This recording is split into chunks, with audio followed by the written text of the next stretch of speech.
Young India స్కూళ్లకు support చేయండి. విద్య కోసం 30,000 కోట్లు ఖర్చు చేస్తాం. లోన్లను ఎఫ్ఆర్బిఎం పరిధి నుంచి మినహాయించండి. కేంద్ర ఆర్థిక మంత్రి నిర్మలా సీతారామన్కు సీఎం రేవంత్ రెడ్డి వినతి.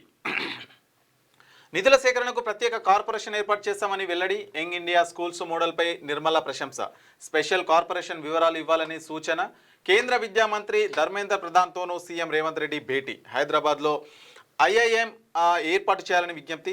200 ఎకరాల భూమి సిద్ధంగా ఉందని వెల్లడి. 9 కేంద్రీయ 16 నవోదయ విద్యాలయాలు కేటాయించాలని అయితే వినతి పత్రం అయితే అందజేశారు. నిర్మలా సీతారామన్ అయితే నిన్న కలిశారు. సో కేంద్ర మంత్రి ముఖ్యమంత్రి రేవంత్ రెడ్డి అయితే కలిసి యంగ్ ఇండియా స్కూల్ ఏవైతే ఉంటాయో వాటికి అనుమతి ఇవ్వాలని చెప్పేసి కూడా కోరినట్లుగా మనకైతే కనిపిస్తూ ఉంది.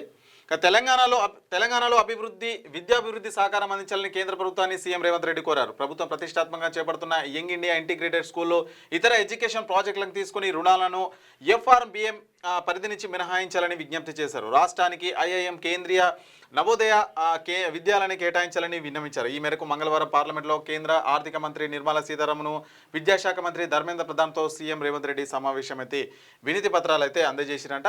సో 200 ఎకరాలు భూమి కూడా సిద్ధంగా ఉంది. అందులో 16 నవోదయ విద్యాలయాలు వాటిని మంజూరు చేయాలని చెప్పేసి కూడా సీఎం రేవంత్ రెడ్డి కేంద్ర ఆర్థిక మంత్రి నిర్మలా సీతారామన్కి అయితే ఒక వినతి పత్రం అయితే అందజేసిన సందర్భంగా నియోజకవర్గానికి ఒక ఇంటిగ్రేటెడ్ స్కూల్ కడతామని చెప్పేసి మాట ఇచ్చిండు కదా, దానికోసం దగ్గర 30,000 కోట్ల ఖర్చు అవుతుందంట. కాబట్టి దానికి సంబంధించి మాకు కొంత నిధులు ఇవ్వండి అని చెప్పేసి ఆల్రెడీ భూమిని కేటాయించుకున్నాం, మేము భూమిని చూసుకున్నాం, కొంత నిధులు ఇవ్వండి అని చెప్పేసి ఢిల్లీలో కేంద్ర మంత్రులను కలిసే ప్రయత్నం చేసిండు ముఖ్యమంత్రి రేవంత్ రెడ్డి గారు.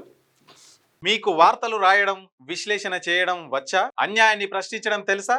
ఇంకెందుకు ఆలస్యం? క్యూ న్యూస్ మిమ్మల్ని ఆహ్వానిస్తుంది. ఉమ్మడి ఆదిలాబాద్, వరంగల్, కరీంనగర్, నిజామాబాద్, ఖమ్మం, మెదక్, రంగారెడ్డి, హైదరాబాద్, మహబూబ్ నగర్ జిల్లాలకు రిపోర్టర్స్ కావాలను సంప్రదించవలసిన ఫోన్ నెంబర్ 8688926084.